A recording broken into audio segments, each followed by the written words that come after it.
Hola a todos, ¿cómo están? Espero que anden muy bien. Muchas gracias por ver este video, una nueva entrega de Pablo Borsoy, con videos de matemática y de física. Antes que nada les queríamos dar gracias por el apoyo que estamos recibiendo al canal, estamos creciendo mucho y eso nos permite hacer más videos y llegar a más gente. Por eso les pedimos que se suscriban a nuestro canal y que le den like a los videos si ustedes creen que realmente les ayuda a todo lo que es la preparación de materias y demás. Abajo van a tener nuestros datos de contacto si quieren. Estamos organizando clases grupales e individuales a distancia y presenciales. Así que si quieren más detalles tienen nuestro contacto a continuación. Vamos a empezar con el video de hoy.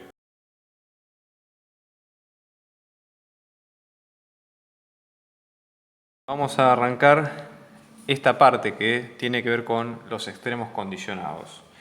Esto quiere decir que vamos a trabajar con funciones donde los extremos que vamos a buscar van a estar recluidos en un determinado lugar. Entonces, para empezar, vamos a trabajar con esta función, ¿sí? En este caso es un polinomio, x al cuadrado más y al cuadrado menos x menos y menos 1, ¿sí? Y el área de la función que nosotros, o el recinto que nosotros vamos a tomar en cuenta, va a ser el conjunto de que va a estar formado por todos los puntos x, y pertenecientes a R2, tales que van a ser interiores a la circunferencia que ustedes ven acá a continuación, de centro 0, 0 y radio 1. Entonces, ¿cuál es el procedimiento? La idea es muy simple. Para lo que es, en este caso, de conjuntos acotados, nosotros lo que tenemos que hacer es hacer, digamos, la serie de pasos comunes o para cualquier función que es de vuelta, con determinante de la matriz hessiana, encontrar primeras derivadas iguales a 0, segundas derivadas, todo lo mismo que estuvimos viendo hasta ahora, como siempre. Pero, a su vez, ¿qué vamos a tener que tener en cuenta?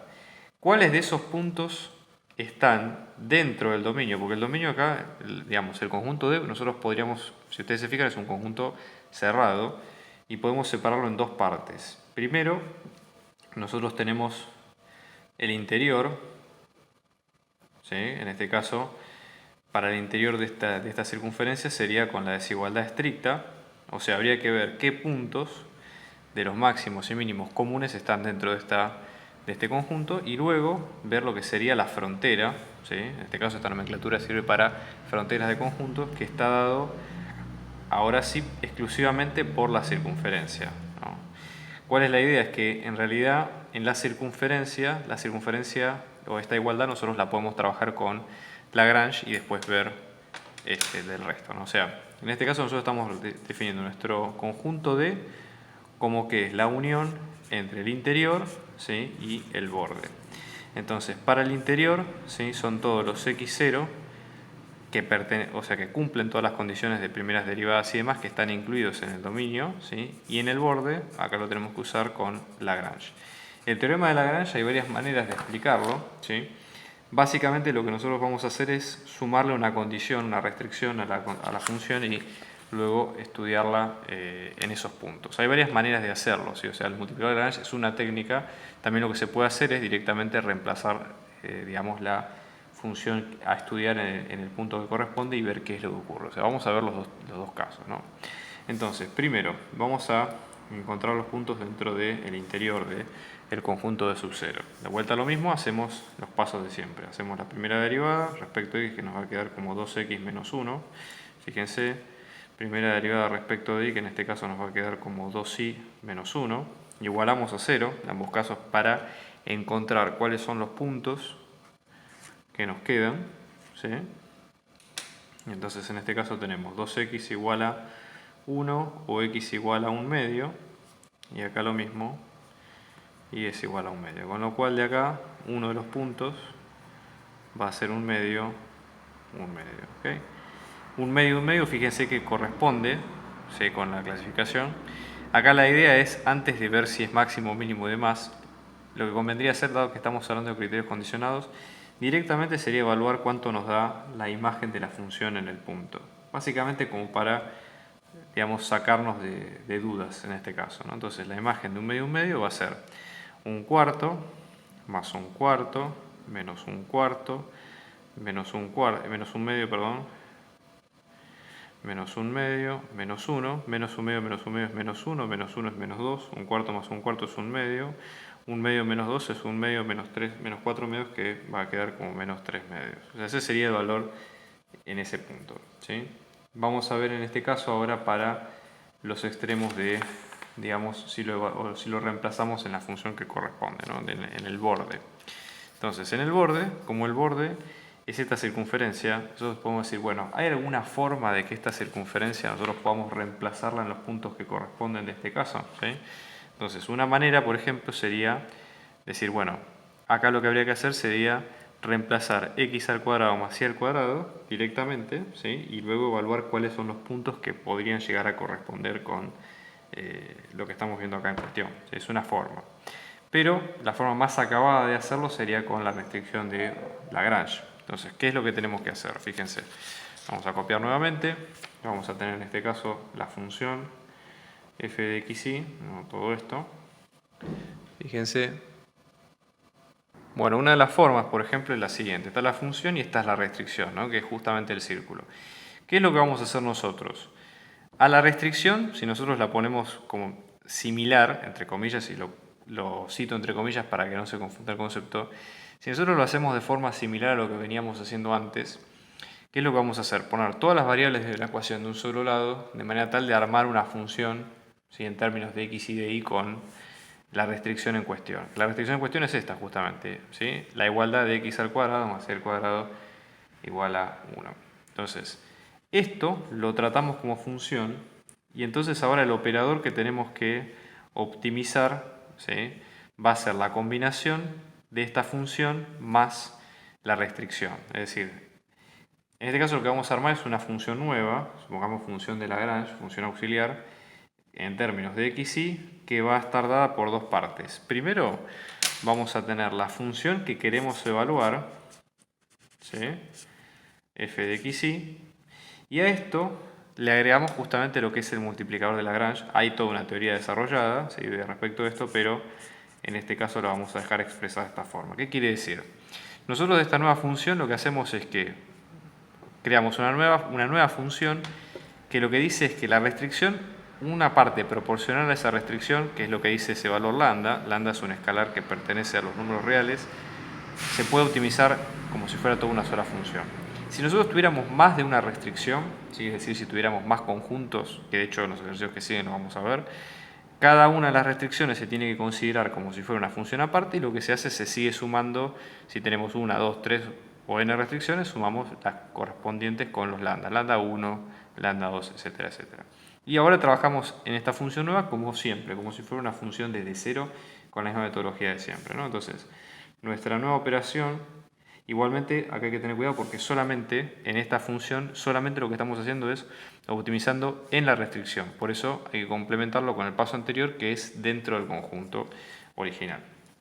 Entonces en este caso vamos a tener x al cuadrado más y al cuadrado menos x menos y menos 1 menos lambda, esta parte vamos a ponerla en verde, menos lambda, ¿sí? Por x al cuadrado más y al cuadrado menos 1. ¿Sí? Si desarrollamos toda la ecuación, ¿cómo nos va a quedar? Fíjense, vamos a tener x al cuadrado por 1 menos lambda menos x más y al cuadrado por 1 menos lambda menos y. Y luego después tenemos menos 1 más lambda, ¿no? Que estos son todas las constantes. Entonces ahora, una vez que tenemos esto, ¿sí? Lo que hay que hacer es calcular las derivadas parciales de cada lado. Derivada parcial de L respecto de x. Esto fíjense que nos va a quedar como 2x menos 1 menos 2 lambda x igual a 0. Y de acá sacamos derivada parcial de L respecto de y, que en este caso nos va a quedar como igual, ¿no? 2i menos 1 menos 2 lambda por i es igual a 0. ¿De acuerdo? Si despejamos de acá, ¿qué es lo que vamos a tener en cuenta? Si despejamos las x y las y que corresponden. Vamos a tener x, que en este caso nos va a quedar como 1 sobre 2 por 1 menos lambda.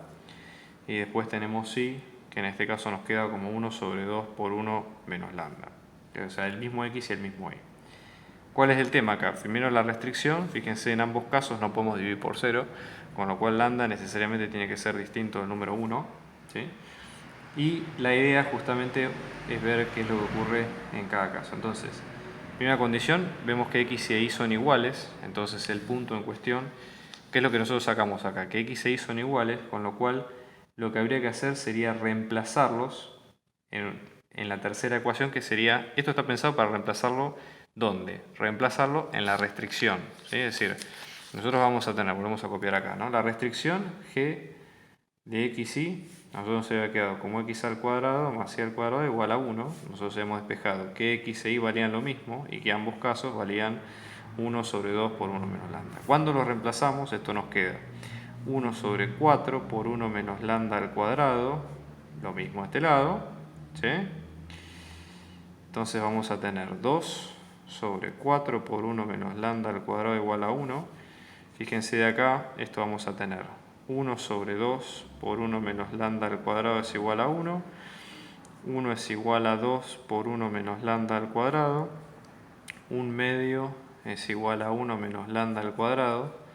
Entonces vamos a tener, de este caso vamos a tener 1 menos lambda va a ser más menos 1 sobre raíz de 2. Entonces en este caso vamos, no por los dos valores, menos lambda va a ser más menos 1 sobre raíz de 2 menos 1. Lambda va a ser lambda 1, que va a ser 1 sobre raíz de 2 menos 1, y lambda 2, que va a ser menos 1 sobre raíz de 2 menos 1. ¿Sí? Tenemos los dos valores en cuestión. Ahora, el tema es decir, bueno, ¿cuáles son los puntos? Bueno, los puntos que hay que reemplazar, nosotros hemos encontrado un punto anterior. En este caso esto sería el punto número 2. Acá los lambdas hay que reemplazarlos dentro de la ecuación original, que es esta. Entonces, por ejemplo, para lambda 1, ¿sí? Vamos a tener el punto número 2. Recuerden que el punto número 1 ya lo habíamos sacado. Que en este caso, esto nos va a quedar con 1 sobre raíz de 2 y 1 sobre raíz de 2. Esto es cuando lo reemplazamos aquí adentro, ¿sí? Y después, en este caso, el punto 3, que esto es para lambda 2. Punto 3 nos va a quedar con menos 1 sobre raíz de 2, menos 1 sobre raíz de 2. Entonces, ya tenemos todos los puntos en cuestión. Entonces, lo que hay que hacer ahora, ¿sí? Es más simple que, digamos, los pasos con la matriz hessiana y demás, es a cada punto, punto 1, punto 2, punto 3. En este caso tenemos el punto 1 que es 1 medio, tenemos el otro que es 1 sobre raíz de 2, 1 sobre raíz de 2, y lo mismo de este lado que sería el negativo. Lo que hay que hacer ahora es evaluar cuánto nos quedan las imágenes de cada caso, ¿sí? Entonces, ahora, una vez que tenemos los puntos, hay que calcular cuánto nos dan las imágenes, y ya con eso, comparando solo las imágenes, vamos a tener cuáles son los máximos y mínimos. Porque recuerden que, a diferencia de lo que habíamos visto en el caso anterior, solamente estamos tomando el criterio de reducirlo en un entorno del punto, y son mucho menos puntos en cuestión. Entonces, en este caso, lo que vamos a ver es que este punto nos queda con menos 3 medios, ¿sí? Y en este caso, lo que vamos a ver es que la imagen de 1 sobre raíz de 2, fíjense, entonces como nos queda de esta forma, ¿sí? Vamos a tener en cada caso que acá tenemos el máximo y después en este caso el mínimo, ¿sí? Y con eso ya termina esta parte.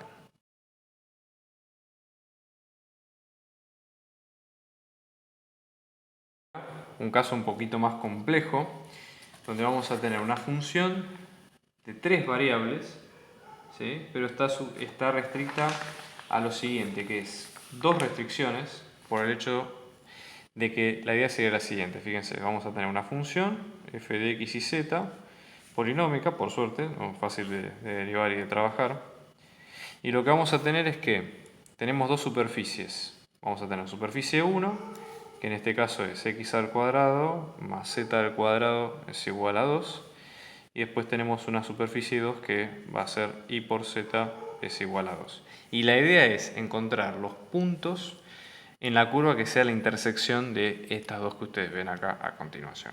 Bueno, entonces, nosotros si nos ponemos a plantear este problema, digamos, con el álgebra tradicional, que sería, bueno, buscar la curva de intersección, después reemplazarla en las funciones, etcétera, etcétera, estaríamos un rato bastante largo.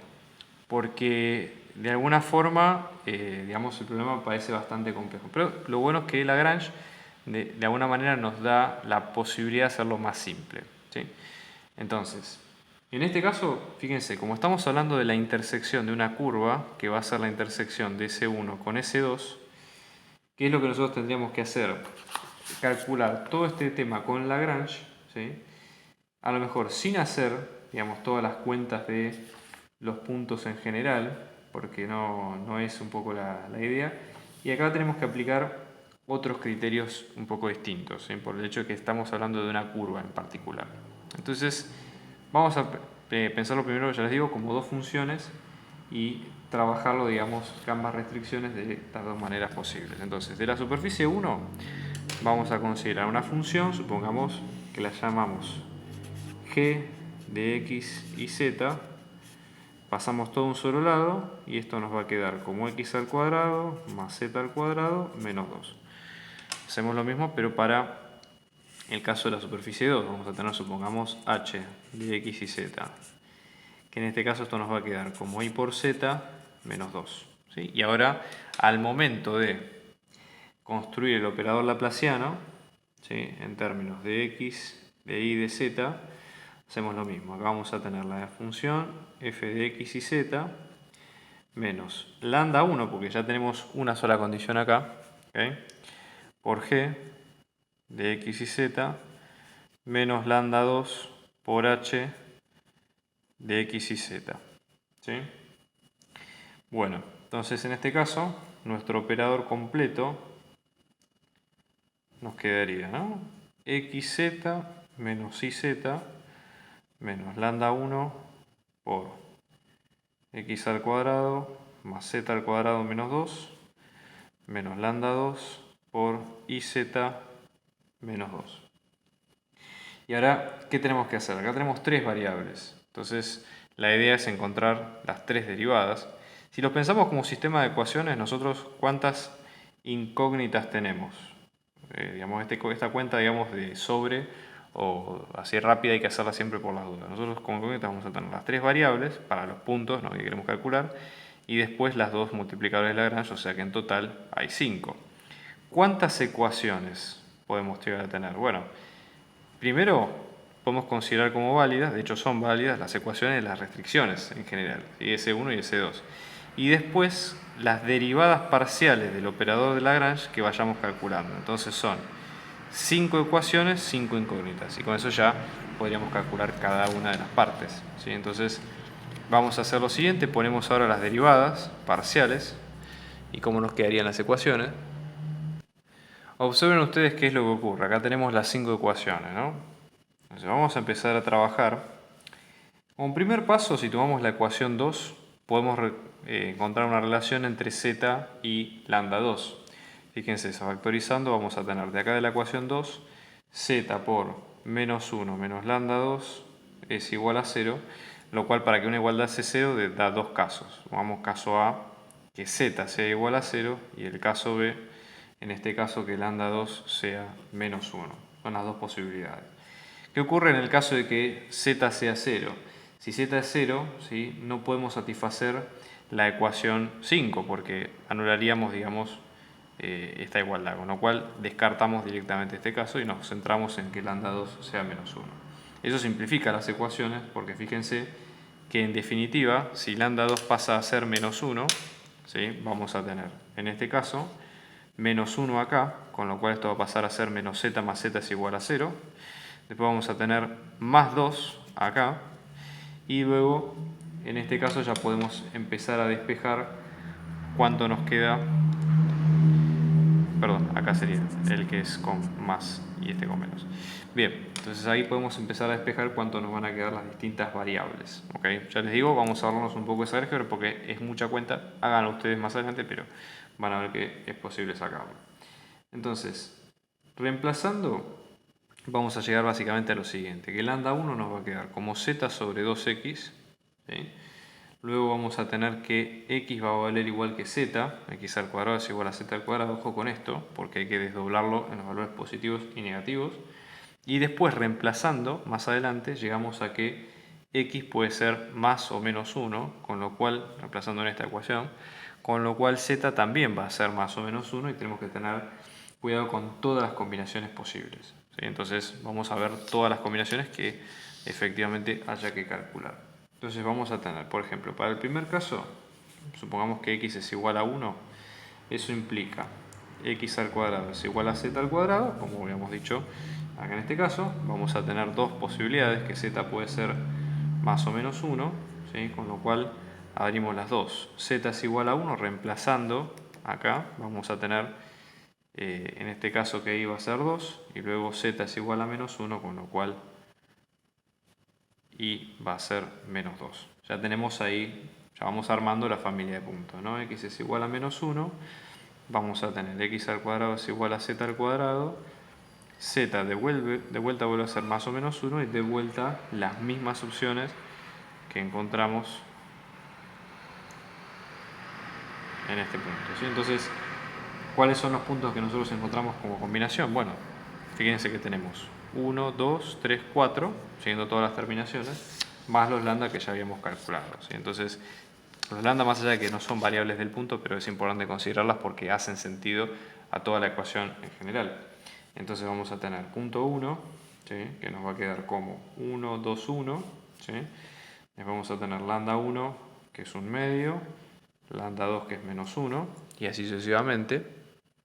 Entonces ahora pasan a ser este punto. ¿Qué es lo que ocurre? Acá nosotros, recuerden que nosotros teníamos una función de, digamos, de 3 variables, pero además nosotros tenemos, el problema que tenemos acá nosotros es que tenemos las restricciones, con lo cual ya tendríamos un problema, digamos, importante, porque decimos, bueno, ¿cómo hacemos? Es un tema totalmente nuevo, ¿sí? 3 variables más 2 restricciones. Y hay un criterio, ¿sí? Que se llama, voy a poner para este lado para que ustedes lo busquen, si es que lo quieren ver cómo está desarrollado en internet. Nosotros lo que vamos a hacer es mostrar la aplicación que tiene, que sería en este caso el método del hessiano orlado. Esto es una extensión de los métodos de optimización de funciones de varias variables en el caso de que nosotros tengamos varias o unas, digamos, más variables que las que tenemos en cuestión. Entonces, nosotros, ¿qué es lo que vamos a construir? Vamos a tratar las restricciones como si fueran variables adicionales. De hecho, están porque tenemos lambda 1, lambda 2, etcétera, etcétera. Entonces, en ese caso, nosotros lo que vamos a tener en particular va a ser lo siguiente. Por ejemplo, nosotros tenemos n variables, cantidad, en este caso 3, x y z. Y vamos a tener k restricciones, en este caso 2, porque tenemos lambda 1, lambda 2. Entonces, al momento de construir la matriz del hessiano orlado, la idea sería pensar un determinante en los puntos indicados y ver el signo que tiene cada uno de los puntos. Entonces, ¿qué es lo que tenemos que construir en cada caso? Vamos a poner la matriz hessiano orlado. Hessiano orlado vamos a indicar con h asterisco evaluado en un determinado punto P. Y en este caso, ya les digo, en este caso en particular, lo vamos a aplicar para 3 variables, 2 restricciones, con lo cual el número total son 5. ¿Sí? Va a ser una matriz de 5 por 5. Entonces vamos a tener, fíjense, primera cuestión. Nosotros tenemos el cruce de todas las variables, ¿ok? Nosotros tenemos, fíjense, ¿qué le corresponde? A la función, al operador L, ¿sí?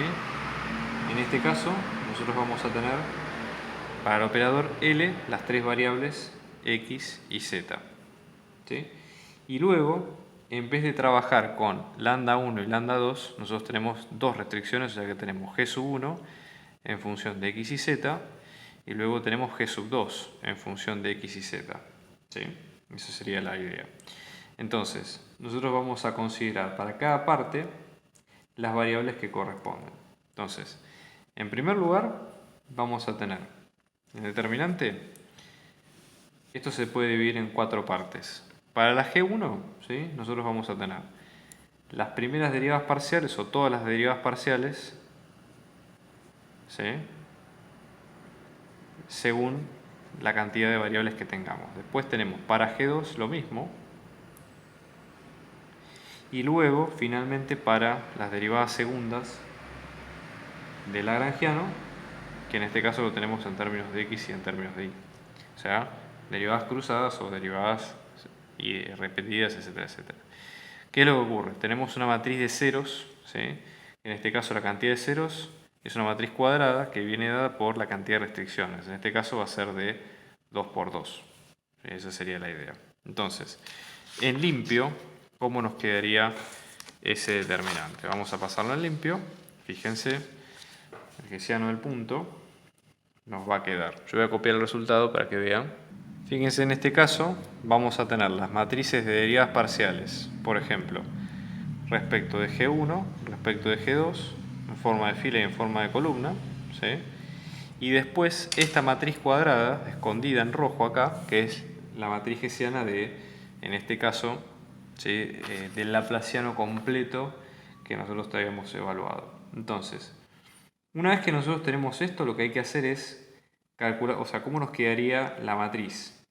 Lo que hay que hacer en este caso es, una vez que tenemos la matriz, evaluarla, ¿sí? En cada punto en particular. Por eso es un procedimiento muy cuentoso, ¿sí?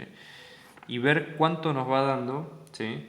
El signo de cada parte del determinante. ¿Cuál es el tema? Acá la idea sería la siguiente. Si una vez que nosotros calculamos el determinante, ¿sí? Y tiene signo dado por menos 1 a la k más 1, ¿sí? Es decir, la cantidad de restricciones, entonces el signo se va alternando, entonces hay un máximo global. Si en cambio el determinante más chico tiene dado signo dado por menos 1 a la k, se trata de un mínimo. Para hacer lo siguiente, yo lo que voy a hacer es, vamos a poner, digamos, vamos a desarrollar cuál es el determinante, vamos a evaluarlo caso por caso y ver cómo nos quedaría en cada uno. Lo vamos a hacer en cámara rápida para que ustedes vean cuál es el procedimiento.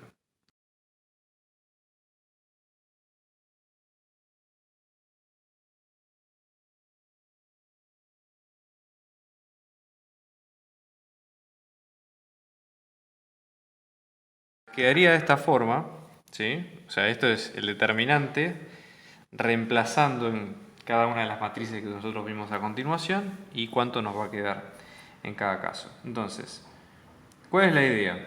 Nosotros vamos a tener, habíamos dicho, n, en este caso la cantidad de variables que son 3, k, que es la cantidad de restricciones que son 2, por lo tanto n menos k nos va a quedar 1, ¿sí? Tenemos que tomar en cuenta el determinante, el mayor, el único que sería el mayor. Nosotros la cantidad de condiciones que tenemos es 2, ¿sí? Entonces vamos a tener menos 1, ¿sí? A la k más 1 nos va a quedar como menos 1 al cubo, que nos queda negativo, ¿sí? El signo del determinante, ¿sí? En este caso, fíjense, por ejemplo, ¿cuáles son signos negativos? Menos 16 y menos 16 para el punto 1 y punto 4. El signo del determinante es el mismo que el signo de esta cuenta que elaboramos un estándar. Por lo tanto, estos dos se trata de máximo relativo. Y por consecuencia, el que tiene signo contrario, por ejemplo, estos dos, el punto 2 y el punto 3, estamos hablando en ambos casos de un mínimo. Fíjense que si nosotros calculamos las imágenes de cada caso, ¿sí? Vamos a tener para P1 y P4, F en P1, nos van a quedar, digamos, de casualidad, puede ser iguales, ¿sí? Que nos van a quedar menos 1, que este es el máximo, ¿sí? Y luego la imagen de P2 y la imagen de P3 iguales, que nos va a quedar con menos 3 y este es el mínimo, ¿sí? Con eso ya termina el criterio bien aplicado.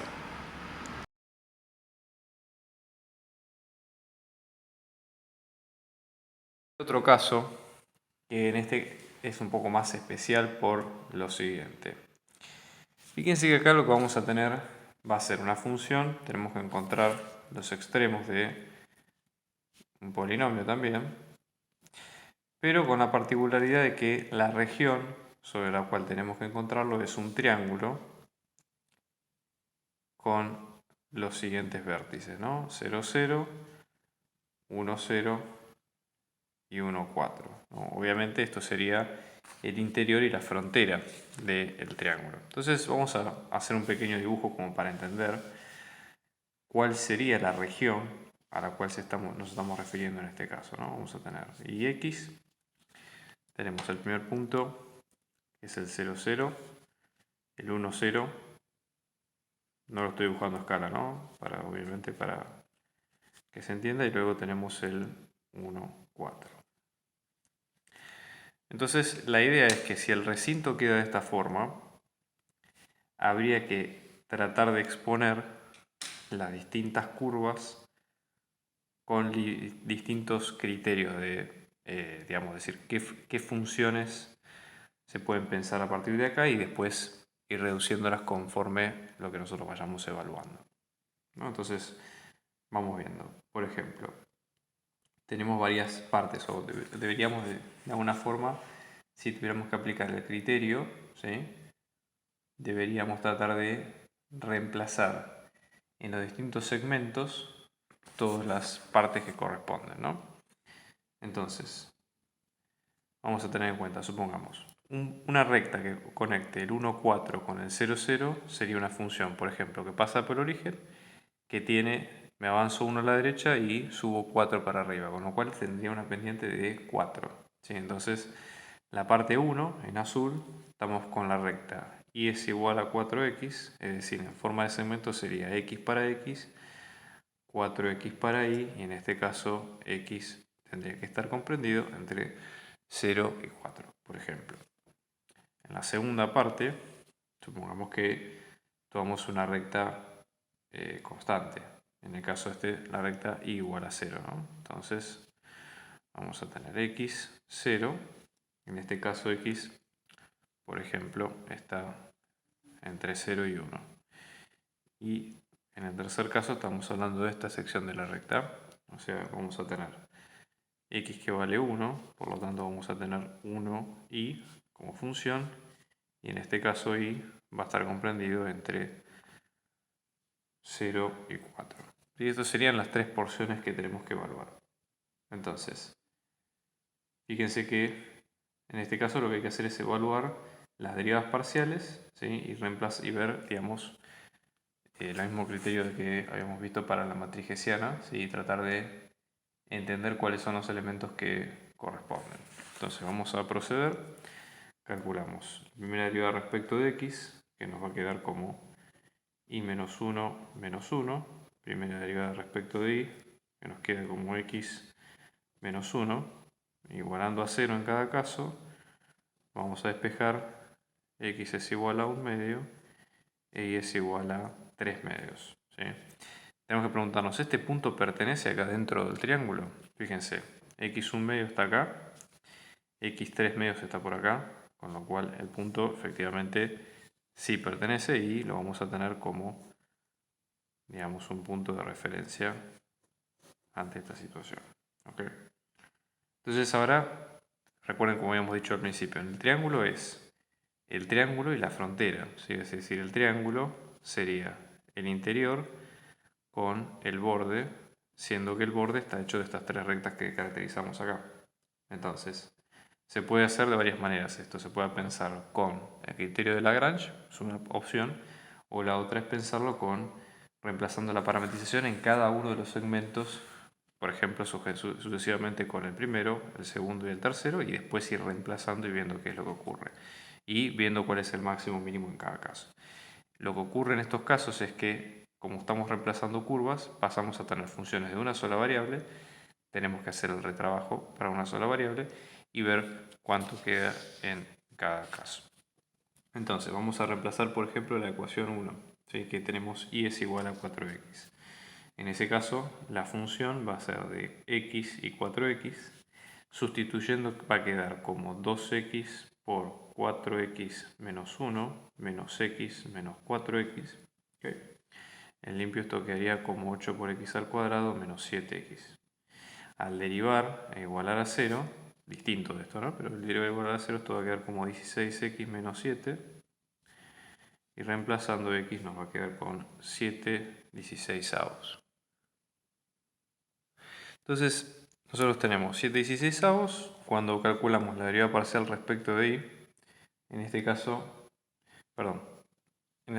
vamos a tener que el valor en y, reemplazando, ¿no?, 7 cuartos, nos va a quedar con 7 cuartos. Entonces ya tenemos el punto 2, que en este caso sería 7/16 para x y 7 cuartos en y, ¿no? La idea sería Fijémonos si valida la condición de que en la recta, nosotros hemos dicho que x tenía que estar entre 0 y 4. Perfecto. Así que seguimos adelante. Vamos ahora con el 2.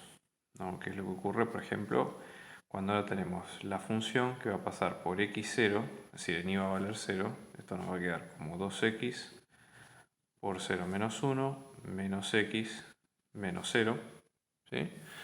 Entonces en este caso nos va a quedar como 2x por menos 1, que es menos 2x, menos x, que es menos 3x.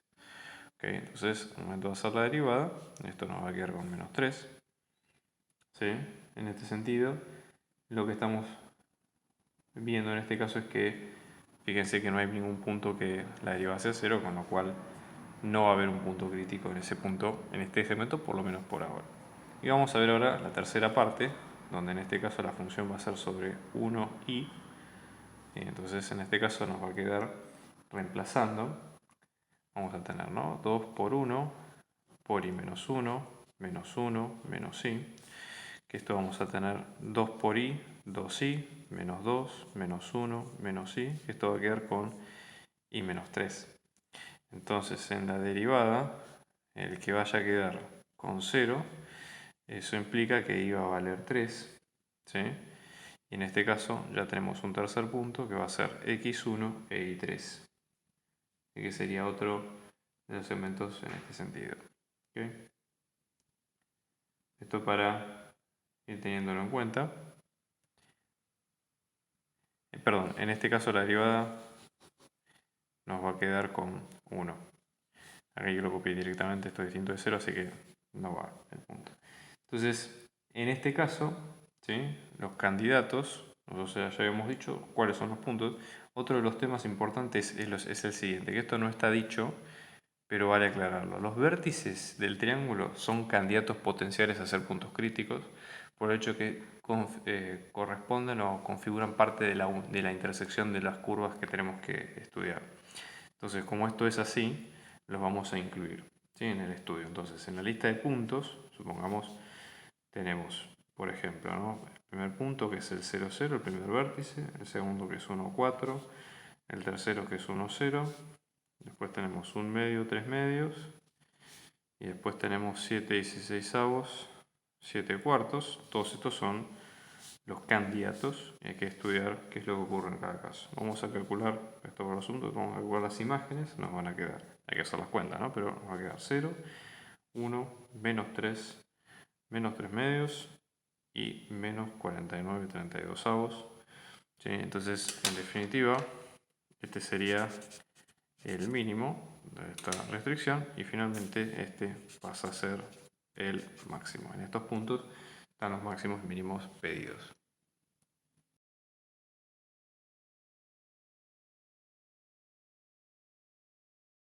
El siguiente caso es bastante interesante por lo siguiente. Nosotros vamos a tener un cuerpo que va a tener forma de paralelepípedo rectangular, o sea, tiene un nombre más que interesante, ¿no? De volumen B. Piénsalo de esta manera como si fuera un prisma común, ¿sí? O sea, una caja de zapatos, ¿no? Donde nosotros vamos a tener las dimensiones de siempre, ¿no? Alto, ancho y profundidad. Entonces, por ejemplo, tenemos, fíjense, ¿no? En esto para acá, tenemos X, que sería el largo, el ancho y la profundidad, que sería Z. Entonces, esto va a tener un determinado volumen, que nosotros en este caso lo identificamos con B, ¿sí? Y a su vez también tiene un área alrededor, ¿no? De todo el paralelepípedo.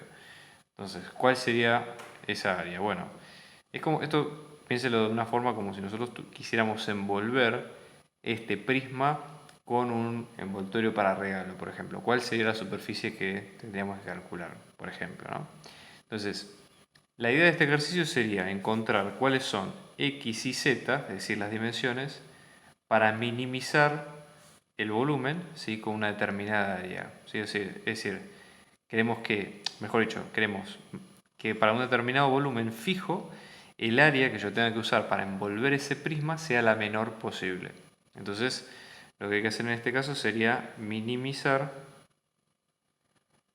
el área, en este caso superficial, ¿sí? O el área de, digamos, de envoltura. Eso es lo que pide el problema. Entonces, lo que tenemos que hacer es, digamos, ambas variables, tanto volumen como área superficial, ponerlas en forma de ecuación y tratar de entender qué es lo que se nos está preguntando y con la restricción que corresponde. Entonces, para empezar, ¿cuál sería el volumen en este caso? El volumen de la pieza, supongamos que lo ponemos como B sub 0, que es fijo, vamos a tener un volumen fijo. En este caso, por ser un prisma, es simple.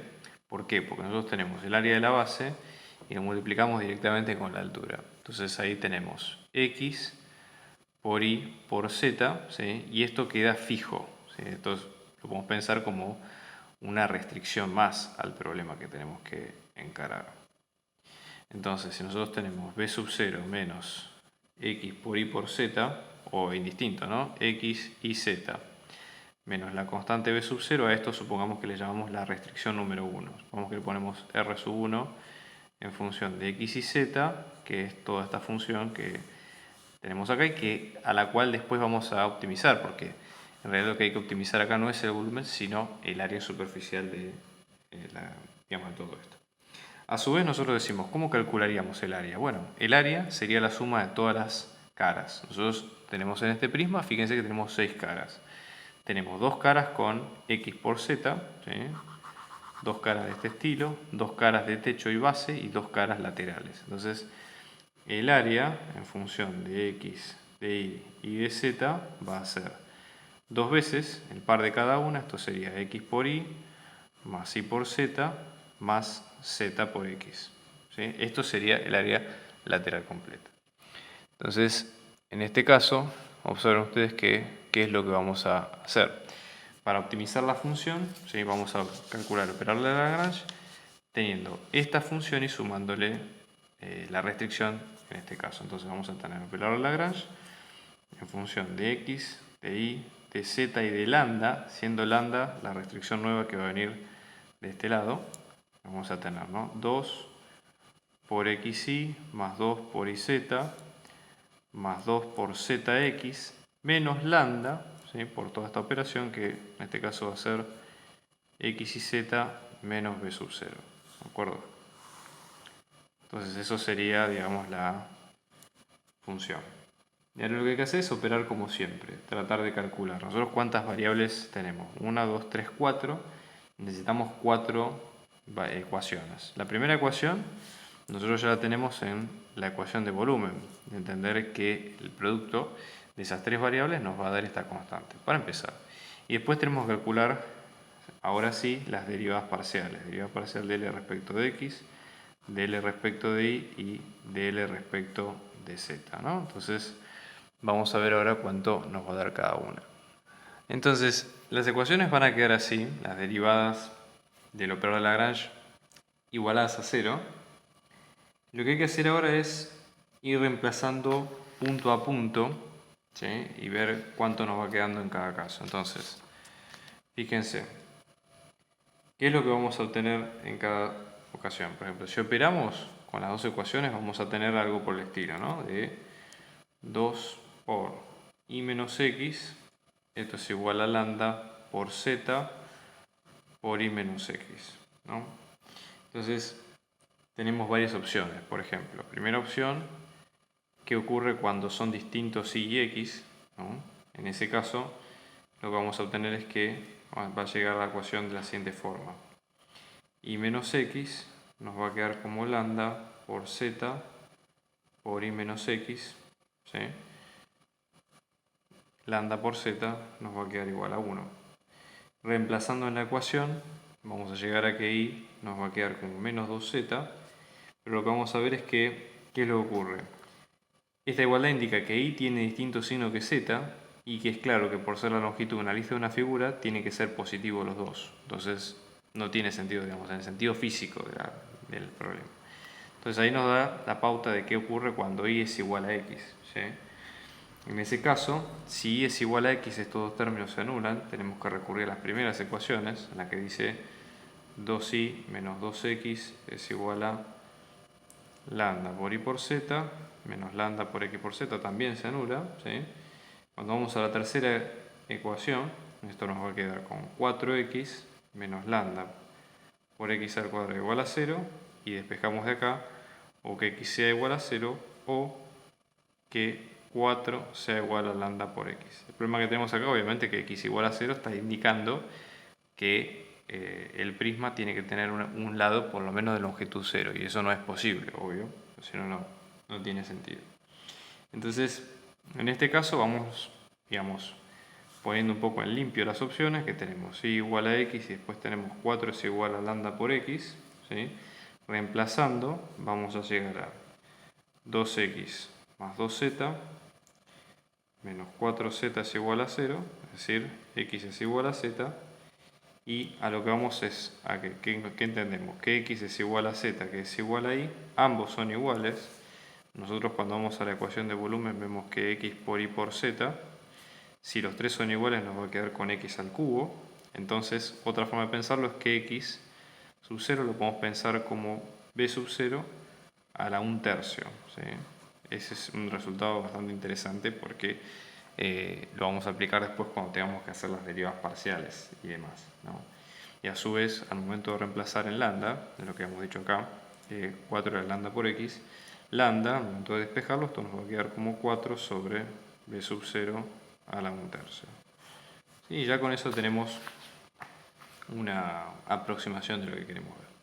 Entonces ahora, como habíamos dicho antes, ¿sí? Para estudiar los puntos críticos, ¿sí? Lo que hay que hacer es, en este caso decimos, bueno, ¿cuáles son los puntos críticos? Por lo menos nosotros ya sabemos que x y z tienen que valer todo lo mismo, pero la idea sería evaluarlos en puntos, ¿sí? Donde nosotros, o puntos en general, vamos a llegar a una expresión que sea de un estilo, digamos, no con puntos con nombre y apellido, sino con tipo fórmula. Eso es lo que va a ocurrir.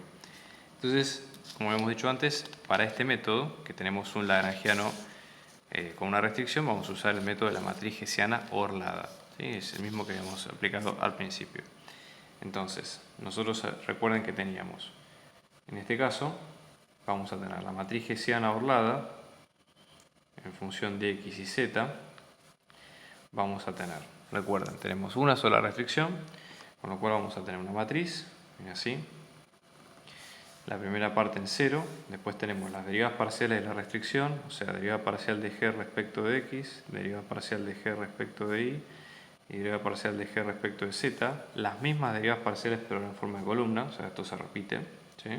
Recuerden que también es una matriz simétrica, con lo cual tiene sentido, digamos, que aparezca de esta manera, ¿no? Y ahora, en el medio, tienen que ir las derivadas segundas. Lo voy a poner en otro color para que se entienda un poco mejor.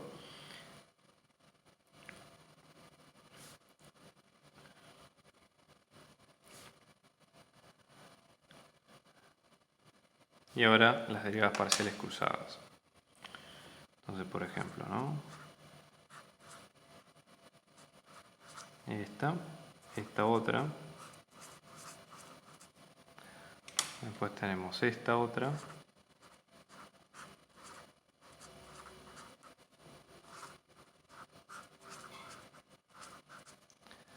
Y después tenemos esta otra.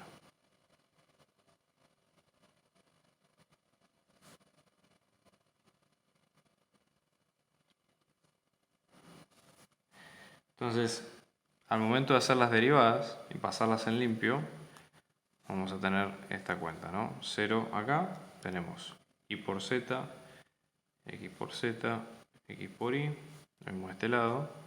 Fíjense que lo bueno de estas matrices es que como son simétricas,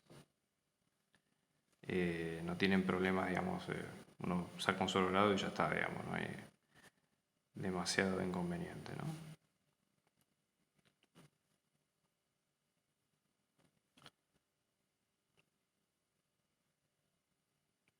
Bueno, una vez que tenemos todo esto, ¿sí? Recuerden, habíamos dicho que x era igual a y, que era igual a z, y que esto era b sub 0 a la 1/3. Entonces, cuando tenemos una multiplicación de dos variables, eso lo podemos pensar como b sub 0 a la 2/3. ¿Sí? Entonces, eso en limpio va a quedar así, miren. Va a quedar como 0, b sub 0 a la 2/3, para todos estos números.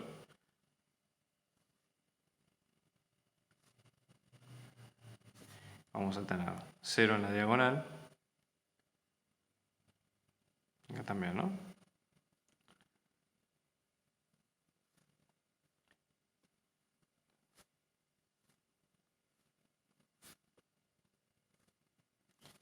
Y luego la idea es, como hemos dicho antes, tratar de sacar los determinantes y ver cuánto nos queda en cada caso, ¿no? Para tratar de entender cuánto con las reglas de determinantes y demás sería lo más útil.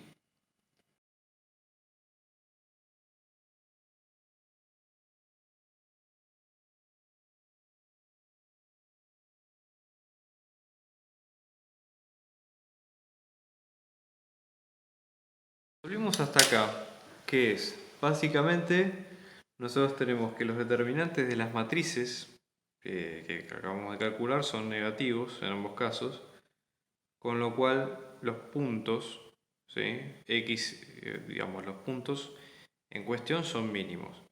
¿Cuál es el punto que nosotros encontramos, el punto crítico? Toda caja que tenga x igual a y igual a z, es decir, todo punto que nosotros elijamos las tres variables iguales va a dar área mínima. Esa sería la conclusión de este punto.